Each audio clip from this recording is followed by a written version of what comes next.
Alcoholic. Steps 6 and 7 have been called the flim-flam steps. That is, flim-flam-bam, thank you, ma'am. When you look at them as a big book, this may be true. Because when the first 100 who were closely associated and worked together, as we're working together in this seminar, they had taken one step at a time. And so as a result of taking step number 5, going back and taking down this big book from the shelf, their blueprint for sobriety, they reviewed the first 5 steps. And if there was nothing left undone, they were indeed ready to take quickly steps 6 and 7. And yet you and I know that this is a lifetime job. We need to get all of the facts.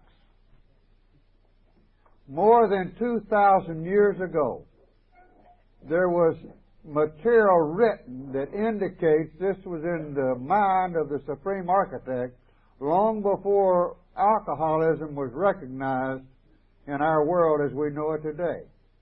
Because there was a man by the name of Paul who said, "That which I would not, I do, and that which I would, I do not." And aren't these his shortcomings, his character defects? But then he went on to say, because he found a blueprint too in his higher power, where he said, "Through my higher power I can do all things." And then in our big book it shows us that God can do for us what we cannot do. But we need to get all of the facts. And to illustrate that, and to put us in a mood of maybe being happy about the fact that we are alcoholics, I remember this man, they said, who came into the doctor's office in a big hurry. He pushed the receptionist aside, told the nurse to get out of his way, and went into the doctor's office where he was seeing a patient. He said, "Doctor, give me something, and give me something quickly for the hiccups." The doctor just slapped him flat on the floor. He got up and he says, "Doctor, what in the world is wrong with you?" He says, "Well, you don't have the hiccups anymore, do you?" He says, "I ain't never had the hiccups." Says, "It's my wife that has the hiccups." And so really, if we don't get all of the facts by getting steps 1 through 5, we have shortened ourselves in the possibility of carrying better the message of Alcoholics Anonymous. Willie told you she came from a small town. Well, I did too. A small town in Kershaw, South Carolina. They have one stoplight. In fact, it's so small that the zip code comes in digits. But everybody knows everyone else. We had an old parson who put an article in our little weekly newspaper, and he put some things that have always stuck with me. And one was, he said, "You can't a bit more know what you ain't learned than you can come back from where you ain't been." And that's true. We cannot carry a message unless we have kept it step by step to pass it on to others. And then another thing that he said that I think is of great value to me as an individual. He said, "Be what you is." It's hard enough being what you is without trying to be what you ain't. And so here in Alcoholics Anonymous, we are unique people in that no one can take our places. And to work and live this program, we only need to do that one day at a time. Now, I want us to go back to our contents, as we did yesterday, and see what our little blueprint tells us about the steps that we're to discuss today, which are 6 and 7, and turn in your contents to step number 6. Follow as I read what is said about these 2 steps. Step 6, necessary to spiritual growth. Here's a prerequisite then, if we're to grow spiritually, through step number 6. The beginning of a lifetime job. So, as it has once been said, there's none perfect, no, not one. And then it is also said, "Be ye perfect even as the angels in heaven are perfect." And what does that mean? To me it means just be complete. Be what you is and not what you ain't. And then it goes on to say, recognition of difference between striving for objective and perfection. While we must keep trying, being ready is all important. Necessity of taking action. Delay is dangerous. Rebellion may be fatal. point at which we abandon limited objectives and move toward God's will for us. And here is step number 6 then, in a nutshell, and was brought about as a result of people writing to Bill and to others to give more information related to step 6 and 7 because there's so little shown in the big book. And then time changes, doesn't it? The only thing constant is change. I can remember as a boy when they said all goes up must come down. But golly, we got Sputniks and everything else circling Earth right now. So what goes up doesn't necessarily come down. So I believe that you and I, with the problems we have today, with the narcotic, with other things that affects our living here on earth, to set an example that we need to change some of our attitudes and know that we've got to understand more about others in order to serve our Supreme Architect in carrying out step 6 and then 7. Now look at number 7. What is humility? I heard it once said that they gave prizes for those who had the most humility. But when they stood up to get the prize, they took it back. And that's true because humility is all important. And I read this, and it's always stuck with me. It said, "He who would be great among you must be servant to all." And then it further says, "He who would exalt himself will be abased, but he who humbleth himself will be exalted." So humility is all important.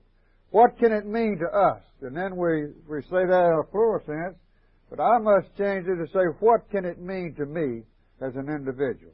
The avenue to true freedom of the human spirit, necessary aid to survival, value of ego puncturing, failure and misery transformed by humility, strength from weakness, pain is the admission price to new life, self-centered fear chief activator of defeats. Step 7 is change in attitude, which permits us to move out of ourselves toward God. Now, I've heard it said if we'll take attitude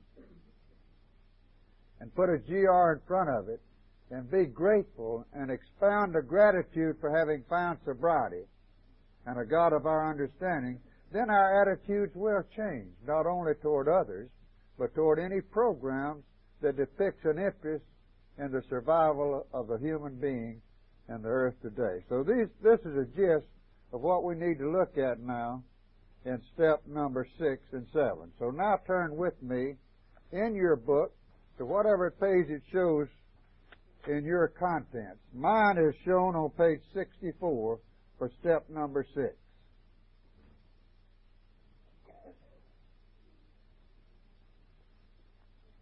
We're entirely ready to have God remove all these defects of character. Have you found your places? Mine shows page 64. What does it show in your contents? 60 what? 63? All right, 63 or 64. Depends upon when this book was issued. Now, have you found it? 63? This is a step that separates the men from the boys. So declared a well-loved clergyman who happened to be one of AA's greatest friends. He goes on to explain that any person capable of enough willingness and honesty to try repeatedly step 6 on all his faults without any reservation whatever has indeed come a long way spiritually and is therefore entitled to be called a man who is sincerely trying to grow in the image and likeness of his own Creator. And so, of course, that is applicable to men and women, boys or girls, or any of those who seek after living step number 6. I believe this was mentioned by Joe and Charlie, but it would not hurt to reiterate the importance of our seeing right here that step 4, which was a moral inventory, and step 5, the nature of our wrongs, step 6, defects of character, and step 7, shortcomings, really are all the same thing. We're talking about the same thing. Thing is just expressed in different words. And then, as I mentioned to you yesterday, To me, step 1, 2, and 3 gets me as an individual right with God. But now when we look at step 4, 5, and then 6 and 7 that we're looking at now, really this gets us right with ourselves. It gets me right with myself. And Charlie has said it teaches us how to forgive ourselves. And the man that I took my 5th step with told me that until I could forgive myself, I could never really find the spiritual aspects of this program. Because if God would forgive me, he said, Jack, do you believe that God will forgive you for all of your defects of character, for the things you've done, for the wrongs, for your shortcomings? I said, certainly. He said, well then, have you forgiven yourself? And I said, well, no, I don't see how I could. There's so many things I've done that I just can't forgive myself. He said, well, let's get on our knees now and we'll pray that God will give you the power to forgive yourself. And this Catholic abbot did that with me. Now I have forgiven myself. And he said, Jack, if God forgives you, and he already has if you ask, if you forgive yourself, then if the world will never forget you or forgive you, don't let it bother you. That's their problem and not yours, and how true it is. So if we forgive ourselves and God has forgiven us, we need not worry and have that fear of others never forgiving us. It talks a lot about fear in these 2 steps. And one way that I have been taught to overcome fear was again to make an acrostic of the word fear. And taking the F, make the word false. And taking the E and make emotions. And then taking the A and make acting. And then R making real. So to me, fear is a false emotion acting real. And to illustrate that, and I think it's already been brought out, a child isn't afraid of anything. We have a great-granddaughter, and I think she's the sweetest thing in the world. She's a redhead, and we don't know where she got it, but I like it. But she'll jump in your arms in a second. They have no fears. You see, God did not create us with fear. That's an emotion that we picked up along the way. So really, when we're afraid of something, think of it as a false emotion. God doesn't intend for us to have it, and it will help us to keep it from acting real in our lives. And I remember that, and it helps me tremendously when I have fear. Look with me over the top of the next page. It'd be 64, I guess, in some of your books, and 65 in mine. In AA meetings all over the world, statements just like this are heard daily. It is plain for everybody to see that each sober AA member has been granted a release from this very obstinate and potentially fatal obsession. So in a very complete and literal way, all AAs have become entirely ready to have God remove the mania for alcohol from their lives, and God has proceeded to do exactly that. So then as we look back at step, as shown on the page under 6, we're entirely ready. The key word for us here then is to just be willing. If you are willing to have God remove these defects of character, that's all you can do right now, because we're asking Him to remove these defects of character, and I know that I cannot, in my own strength, remove them. Man is both spiritual and carnal, I've been told, and I believe it. And the spiritual is always fighting with the carnal. The body is weak. The spirit is willing, but the body is weak. And so there's always that conflict. So we are ready then to let God remove these defects of character. And I know that will ultimately come about. Maybe not even in this lifetime.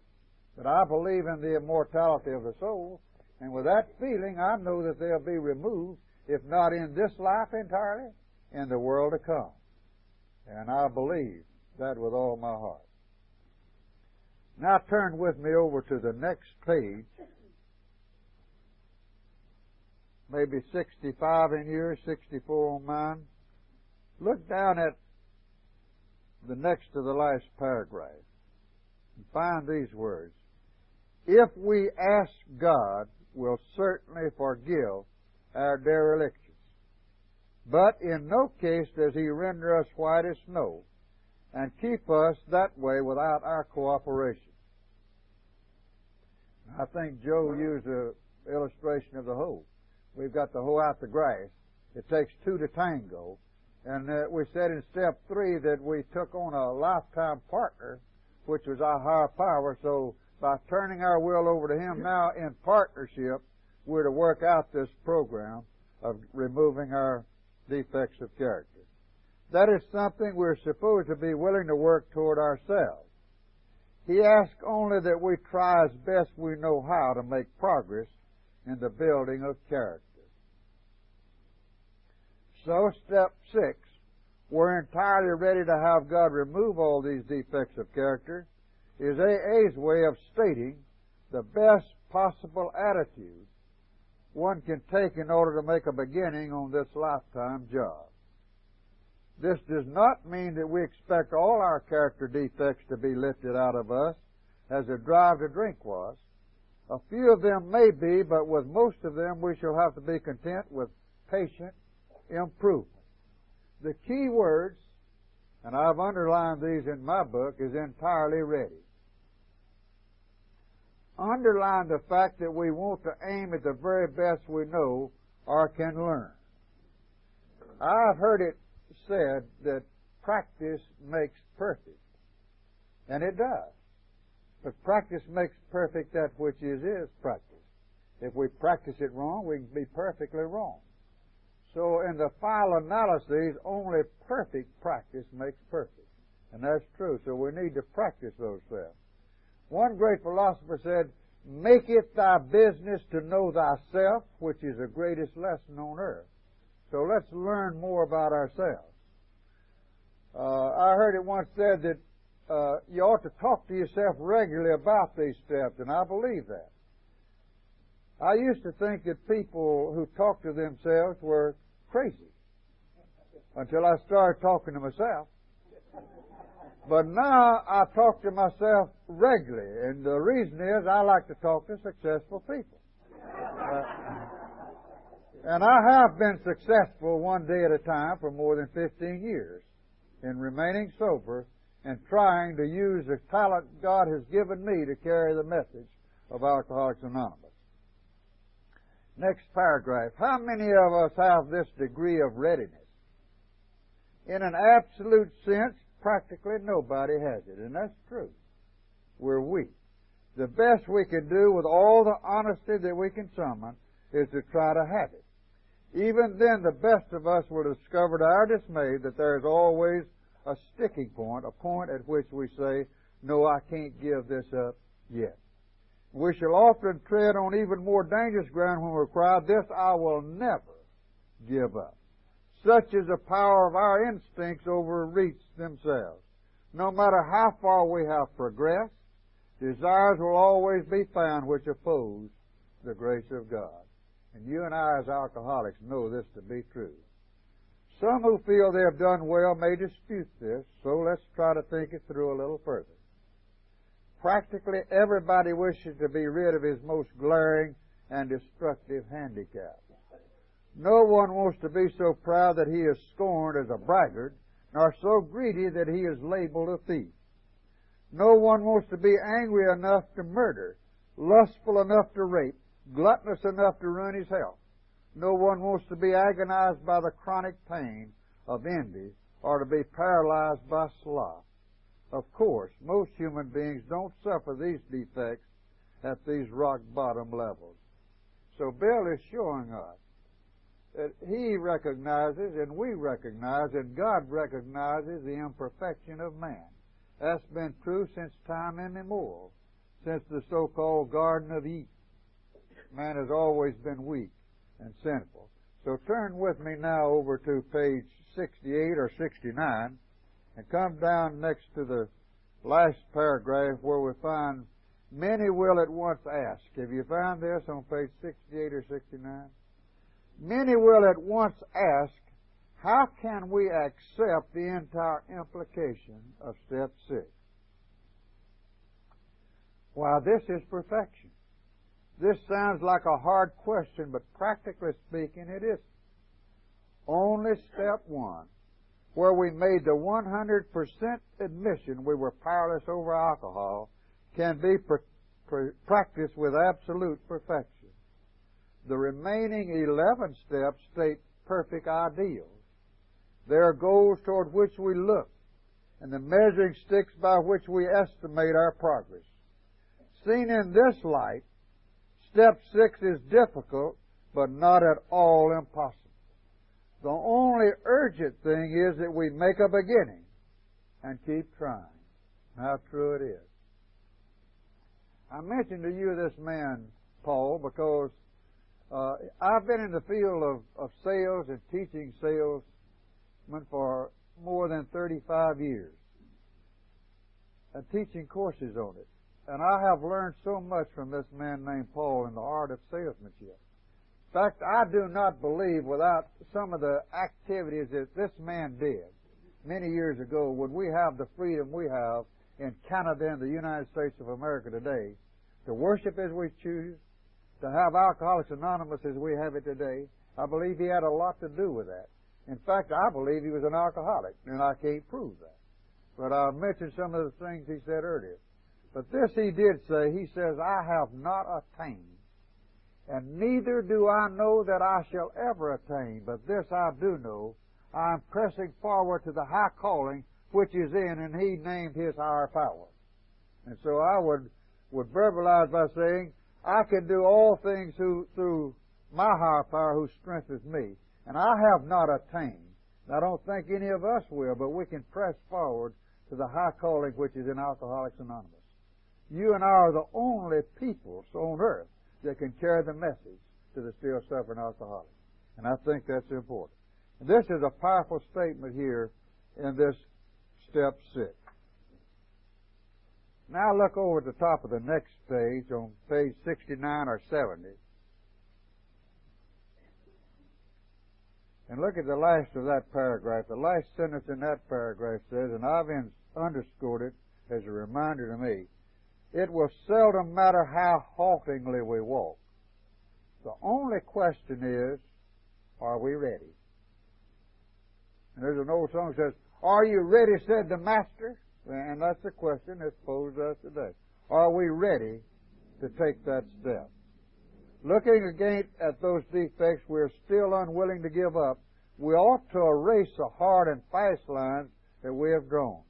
Perhaps we shall be obliged in some cases still to say, this I cannot give up yet. But we should not say to ourselves, this I will never give up. And when I was talking with a man and discussing this, and his picture's right here one time, he said, we should never say we'll never give this up, neither should we say that we will never drink again. He says, just say I won't drink today. And that was one of his great philosophies. Work it one day at a time, and then these things will handle themselves. It's just a cop-out when we say that I will never give it up. Now look at the last paragraph on that page, where it says, the moment we say no, never, our minds close against the grace of God. And I've mentioned this already, but I want to repeat it, because I am convinced in my own heart and mind that it is through grace, the grace of God, that we have been saved from the death of alcoholism. I know that alcohol was an end result of taking my youngest brother away. He died because he never found this program as you and I have it today. And I know it's the grace of God that I am here today. He has saved you and me for a purpose. So it's through His grace. Delay is dangerous, and rebellion may be fatal. And I could name a lot of people that I have known and been closely associated with who never got through this step, and as a result are not living today. You see, I can give good news to anyone I speak to about Alcoholics Anonymous. I can say the good news is you never have to take another drink. And that's true. But then I also give them the bad news. The bad news is alcoholism is a killer, and it will kill. If we don't find the program, it will take our lives one way or another. This is the exact point at which we abandon limited objectives and move toward God's will for us. What is God's will for us? We'll talk more about that tomorrow in step number 11. But this takes care of step number 6. And I hope you've noticed that in step number 4, if you'll think about this as one column of a pillar of a bridge, step number 4, where we get down all these defects of character and shortcomings, written down to where we can see them and see what to do about them. Then when we get up here at step number 5, we put this bridge across that we're going to travel on because it gives us freedom, the ability to walk hand in hand with God in living the other steps. And then we'll find this other column over here, which is step number 6, where we're willing to let this master of ours remove these defects of character. And that brings us then to step number 7. And look how simple and humble it is. How short it is. Now,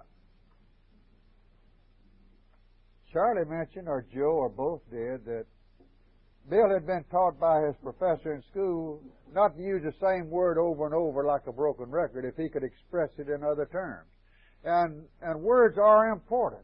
And I think that you and I, in letting our teacher lead us to be better sponsors or to carry the message, ought to listen to what we're saying to others and how it may be interpreted. And let me give you an illustration. I could look at you and say, it really made me feel good when you came up and told me about being down at the good old USA to our convention and welcomed me here. And when I look at your lovely face, time stands still. Now, that wouldn't hurt anybody's feelings, would it? But I could say the same thing, say, when I look at your face, it would stop a clock. But words, we have more than 500,000 words in the English language, and it is important that we use the right words to convey the message. And Bill put it in simple terms here. And another illustration is, I can say all of the committee here are good, level-headed individuals, and it's a joy working with them. By the same token, I can say this committee, these are good, flat-headed committees. And flat and level are the same thing. But look how it comes out. So it is important that we keep things simple, and Bill did that when he expressed step number 7 and said, humbly, ask Him to remove our shortcomings. Now, I saw Bill's letter that he had written about this and have a copy of it in my file back home, where he answered a letter, why did you use character defects in step number 6, and then shortcomings in step number 7? And he simply said what Charlie has already said, that he was taught to use words to express it, but not use the same thing in repetition, as long as he got the message across. Now, to me, of the two men that you see up here, Bill and Dr. Bob, Dr. Bob, to me, was more of the humble type than Bill. He had a lot of ego, and I think of myself a lot like Bill, that I put my foot in my mouth a lot of times when I ought to be listening. But Bob really believed in being humble. And on his desk, and I saw this, and I have written it down, he kept this on his desk, and they're going to try to put it in that home of his up there. If they can't find the original, they're going to put this back on that desk of Bob's. And here's what he kept on his desk. He said, humility means perpetual quietness of heart. It is to have no trouble. It is never to be fretted or vexed, irritable or sore, to wonder at nothing done to me, to feel nothing done against me. It is to be at rest when nobody praises me, and when I am blamed or despised, it is to have a blessed home in myself, where I can go and shut the door and kneel to my Father in secret, and be at peace as in a deep sea of calmness, when all around me and about me is seemingly trouble. Now, he kept this on his desk all the time. And he believed in being humble. That isn't easy to do, especially, I think, for an alcoholic. But this is simply a prayer. That's all it is. And to me, most of the steps are either a direct prayer and communication with the God of our understanding, directly or indirectly relates to prayer. Because, you know, going all the way back to step number 1. My wife and I were both brought up in churches all of our lives, and we're active. But you know, to try to find an answer to my alcoholic problem, you hear of geographic moves, we made church moves. We went from the Baptist church to Quaker, from Quaker to Presbyterian, back to Baptist, interdenominational. We went everywhere. And everybody tried to pray Jack sober, and it didn't work because they didn't have the program of Alcoholics Anonymous. So prayer was active there in getting me to the bottom, to where I could find this program of Alcoholics Anonymous. Then all the way up through these, I find it related to prayer when I look at power. And this is a simple prayer, that all it means to do is tell us to humbly ask Him, ask God to remove our shortcomings, our defects of character. There we can talk to Him. It doesn't say fancy words, just talk to Him. And Dr. Bob used an illustration in prayer that's always stuck with me. Wesley and I, one of his last desires, his self-actualization, was to speak to the King's Group at Akron, Ohio. And I was privileged to be there and take a part in that program when he spoke. And there as I stood at the podium, saw some of the things that Dr. Bob had written in the Bible. And it's still there at the Akron Group. Because that's all they had to start with, was the Bible. And here's something that Dr. Bob said. He said, you know, in prayer, if we look at this step number 7, humbly ask Him, if we think about it in this way, it says over in Egypt when they load the camels for the day, they bring them in at night, the camels get down on their knees so that they can take all of the load off. It says, and then the next morning, when they get ready to go out on the day's work, they kneel again, and they place a load on them, what they can carry for the day.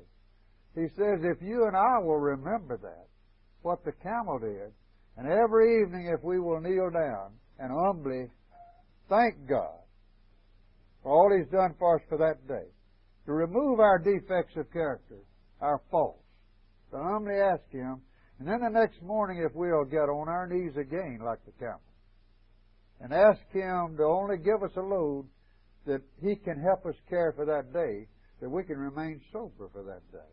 And that stuck with me. You see, I learned from the winners. The only thing I ever learned from failures is things not to do. And right here we have the pros tell us, and all around these walls. And so step number 7 is very important to all of us in knowing that we can ask God one-on-one. We don't need anyone else to intervene for us, because we can go directly to God in communication. Indeed, the second paragraph, indeed the attainment of greater humility is a foundation principle of each of AA's 12 steps. So what he's saying here is look at the difference. And I wonder if you ever noticed this. Halfway between step 3 and step 11 is what step? Number 7, isn't it? Halfway between. Going back to what we had yesterday in 3, made a decision to turn our will and our lives over to the care of God as we understood Him. And then we go over to step 11, sought through prayer and meditation. And we come back to the middle and we find here's where the power is. It's the principle, the foundation for all of the steps. We find step number 7. That to me is important, and it proves the point that we need to listen to the winners. There's an old Persian proverb that says, he who knows and knows not that he knows is asleep, awaken him. He who knows not and knows that he knows not is a child, teach him. But he who knows not and knows not that he knows not is a fool, shun him. But he who knows and knows that he knows is wise, follow him. And these people who have put together this book, these seminars, and the people you see about these walls know, and Wesley used to say he knew that he knew that he knew. And he did, because God revealed it to him, where he could fit in the slot and the threshold of life to carry the message of Alcoholics Anonymous. So I urge us all to learn more about the program of Alcoholics Anonymous so that we can carry the message. Now turn with me over to the next page, page 72 or 71. I want us to look at the last sentence in that paragraph. Solely by their own intelligence and labor, men will have shaped their own destiny. I underscore this because I have been told that we hold our destiny in our own hands. In the final analysis, we can shape and must shape our own destiny. And what is it? It is either a destiny of sobriety in carrying the message or one of oblivion. So it makes me see again the importance of my prayer and communication with the God of my understanding. Next paragraph. Certainly no alcoholic and surely no member of AA wants to depreciate material achievement, to depredicate material achievement. Nor do we enter into debate with the many who still so passionately cling to the belief that to satisfy our basic natural desires is the main object of life. But we are sure that no class of people in the world ever made a worse mess of trying to live by this formula than alcoholics.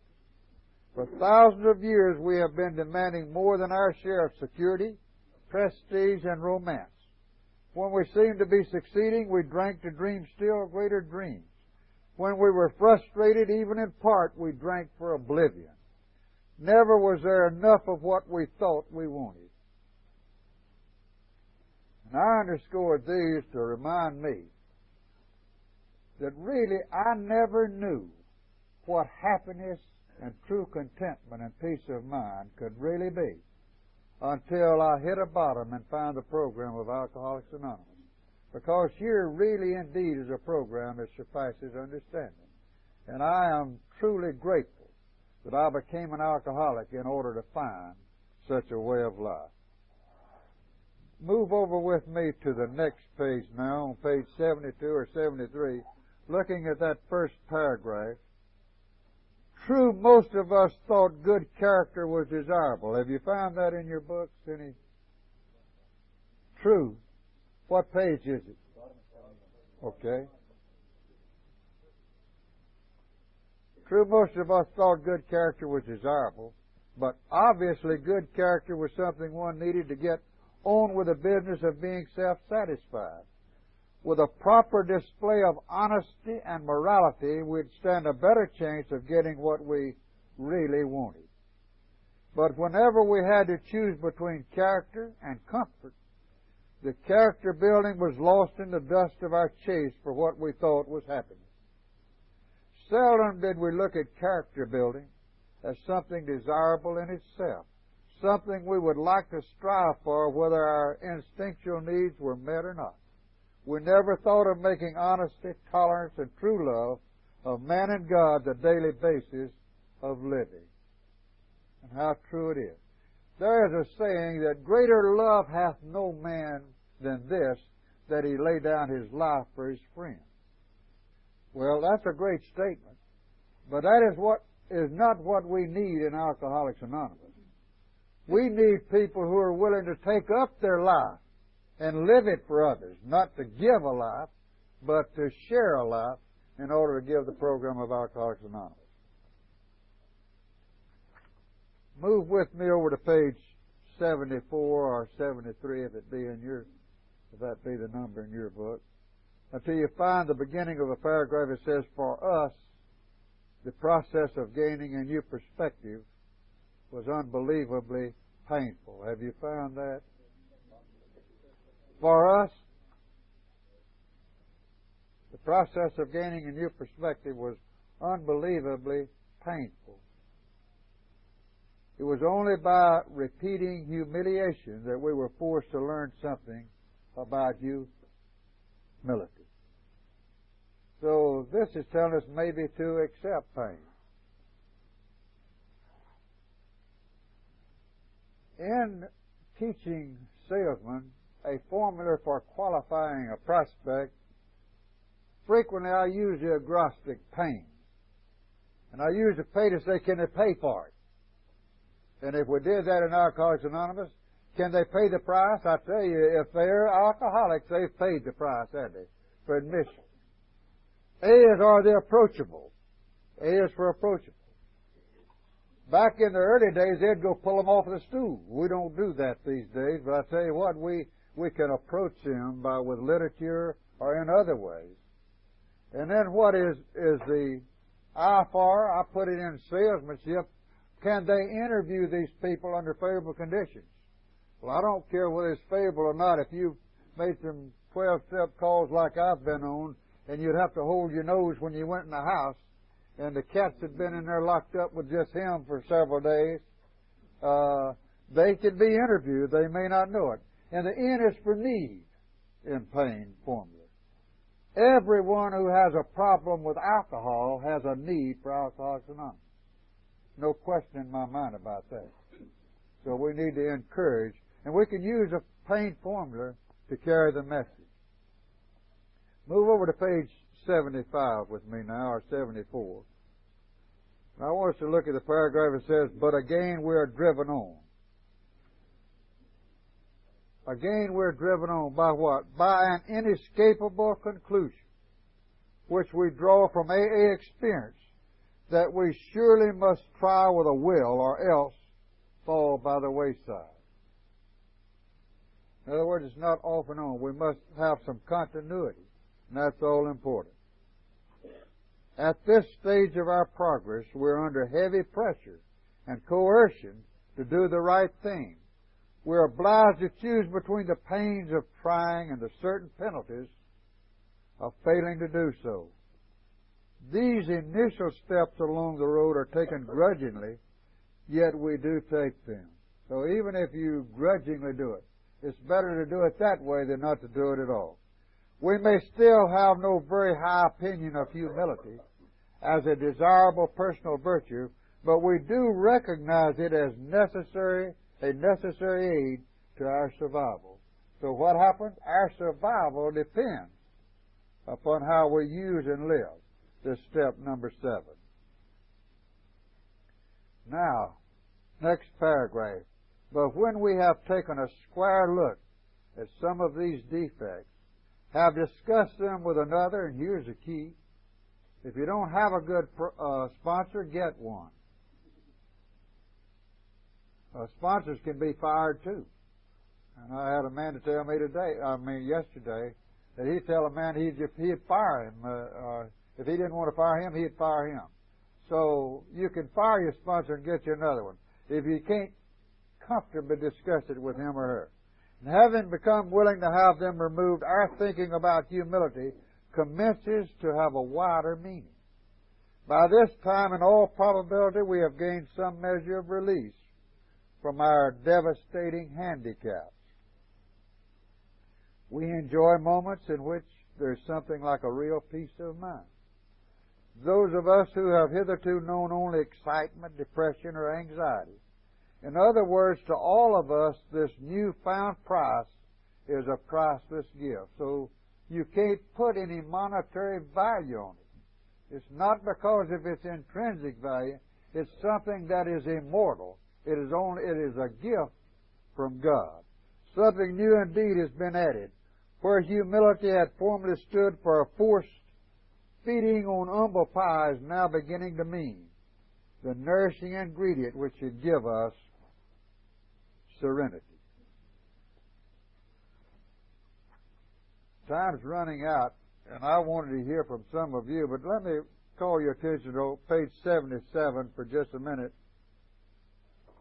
or 76, where we see the second paragraph saying, we saw we needed always be bludgeoned and beaten, need not be bludgeoned and beaten into humility.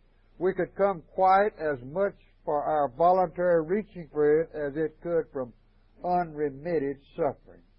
A great turning point in our lives came when we sought for humility as something we really wanted rather than as something we must have. So then it must be voluntary.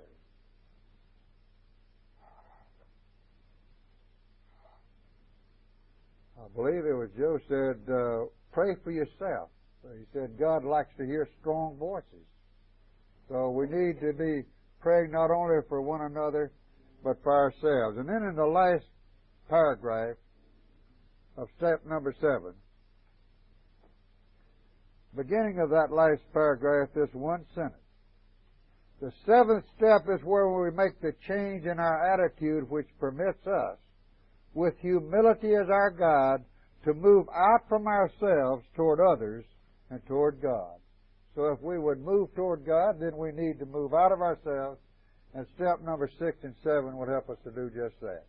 Now we have about 14 minutes by my time that I would like for someone to share with us how he or she is using steps 6 and 7 in their program of recovery. Who's first? Yes, please. I believe you could use that mic right there if you prefer, or come up here, and here's a mic over here.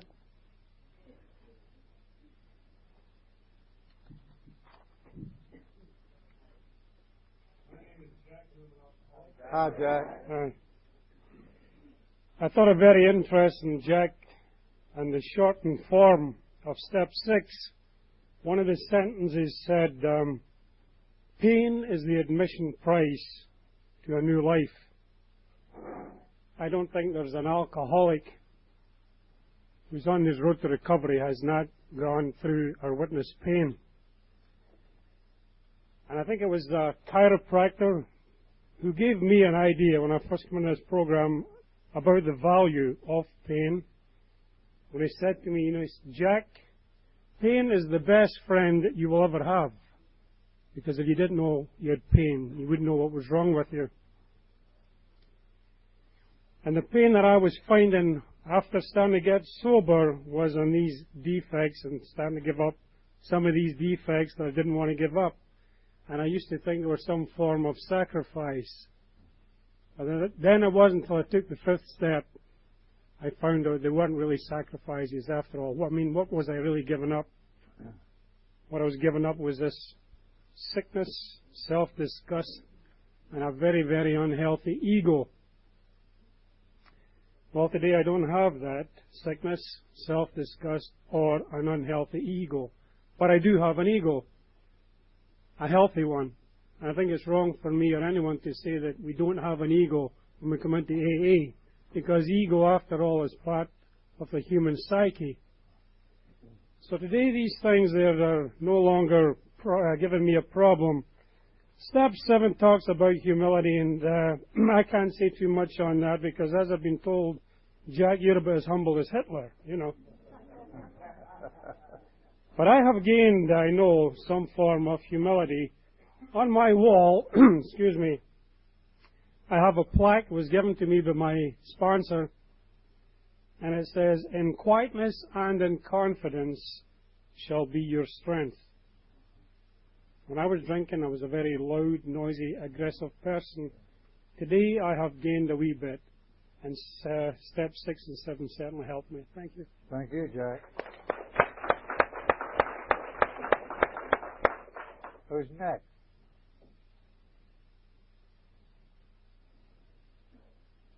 You're welcome. We're all welcome to our opinions, Like the man says, what do you think? He said, I don't know. He said, what do you think? He said, well, I don't know. What do you think? He said, well, I don't think I know. He said, I don't think I know either. So, yeah.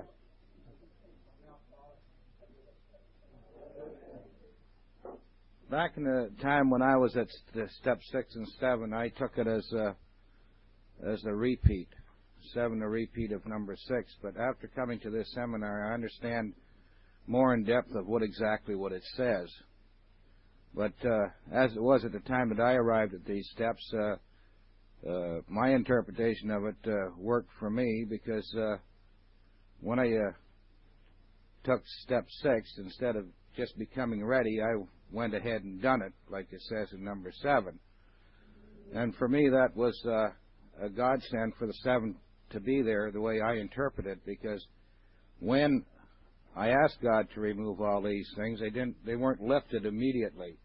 I found that I was falling victim to some of my defects of character after I had done this.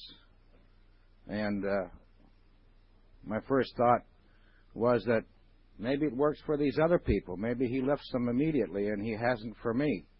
So it doesn't work for me, it worked for the rest of you. And I could have went back out to where I was before. But then I took it as 7 being a repeat of number 6, and it telling me that these things are going to happen, that it's not going to be lifted immediately and overnight, that slowly these things will be taken away. And they were, and they still are being, because I haven't arrived to the state of perfection as of yet. But that's the way I interpreted it at the time when I was there. But today I understand it exactly the way it's been explained here. Thank you. Thank you. All right.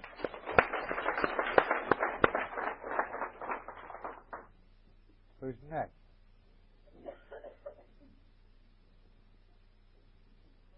And I'm still an alcoholic. Hi, Marie.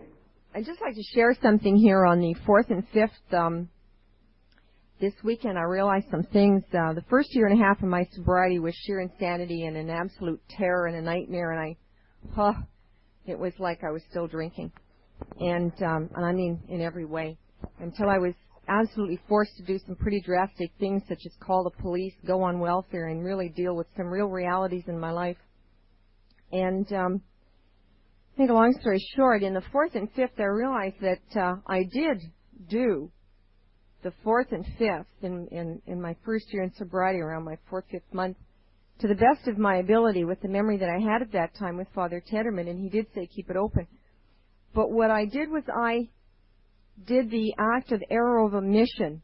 I didn't continue the 4th and 5th, as he suggested I would have to do, because my memory was blocked, and what I did remember was distorted.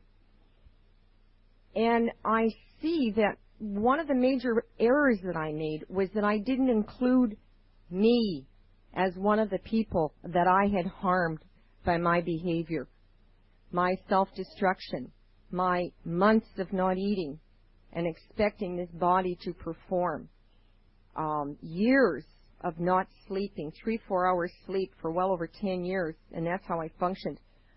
My attitude was that insane that I just could not be bothered to sleep 8 hours. It took up too much time. You know, I had some really sick attitudes. And I didn't see that. I didn't treat me in the way I would treat you. If I treated any of you as I treated myself, I would have been charged with criminal neglect. And that is not an exaggeration on my part. And in the 4th and 5th, when you start to see some of that, and if you ignore yourself in that inventory, you're ignoring a big part of some of the things that we do to ourselves, or I did to myself. Covert suicide by smoking excessively, not eating, not sleeping, and when I did eat, I binged ate. And I pigged out on junk food that was loaded with toxic chemicals. I mean, I just never looked at me and nature as having anything in common. And then how could I expect myself to get physically well or mentally well if I was ignoring me in that inventory? And it's just, this seminar is just incredible in that I recognize where I made some errors and certainly have a lot of work to do. But I was really lucky in that in my DTs in my first few weeks, somebody screamed at me at a meeting about, obviously you could see that I was a wacko. And he took the big book, and he was a speaker, and he slammed it down on the desk, and he said, when in doubt, no matter what anybody tells you, and he's screaming, and he's looking straight at me, and he slams the big book down, and I just looked at him, I was freaked right out. And he said, check it in the big book, and if it's not there, doubt it. And it's true. I got here because of that, because of the big book. And it's just wonderful. Oh, I hope there's more of these seminars in Canada. We need them desperately. And thank you all for bringing it here. Thank you. Yes, okay.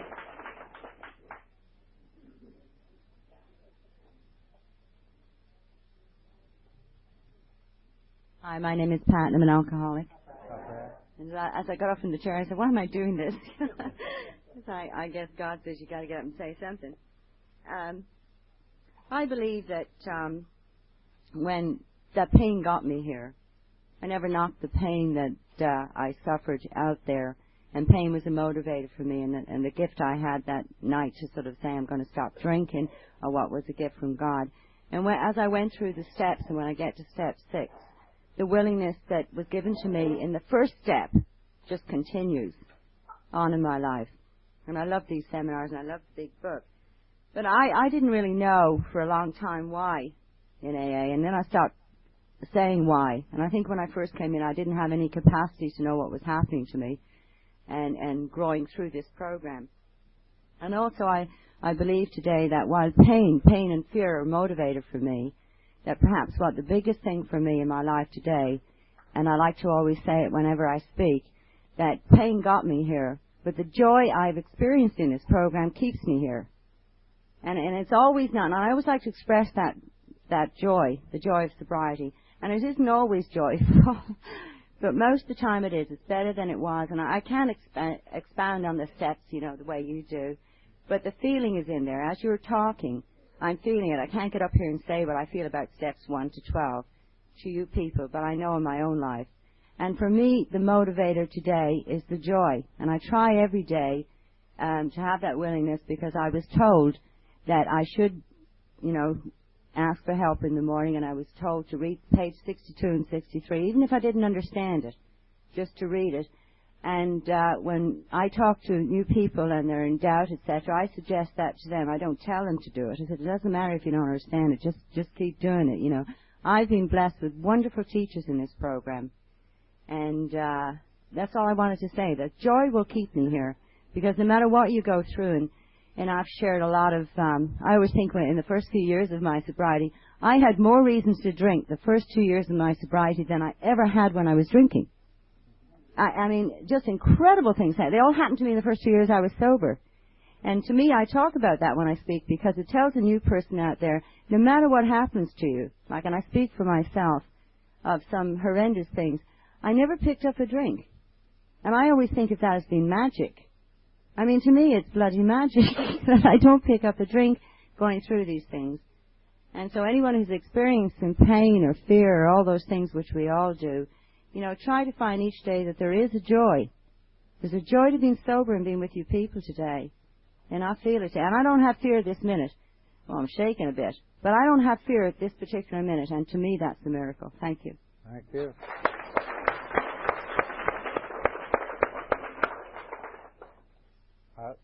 Yes, okay. I'm sitting here, and I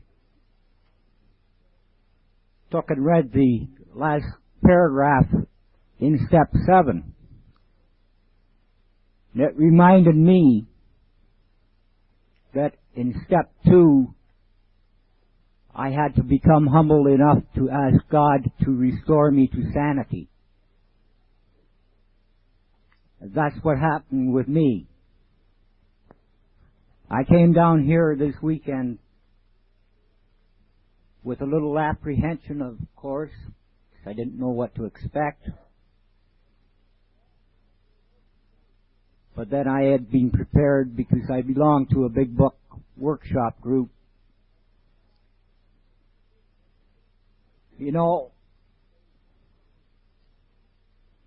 It goes on in the last paragraph to say that humility is a hope, as it was when I asked God to relieve me from my insanity. I had no idea whether God could. It took a while before I believed that He did.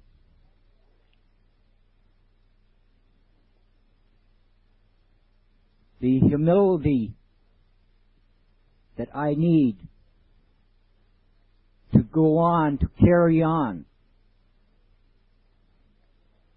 is the humility in step 7. You know, I can become well awful fast in this program, and I can want to do what you do. I can want to become a teacher when I'm still a student. I need to have that humility brought back to me so that I can stay in this program with a hope that someday I will find what you gentlemen have found in this program. You know, I'm learning something here this weekend. I'm learning how to stay sober. And I'm learning about what this lady spoke of, a joy and a freedom that I've never felt before. This program can give me that. You know, I need to be humble, and I need to be capable of saying, I am Jim. You know, and that's not in an egotistical way. That is just the fact that finally I'm learning who I am, and I'm trying to become what I should have been for a long time. A sober member of Alcoholics Anonymous, working a program. And the program is in the big book of Alcoholics Anonymous. Thank you. Thank you.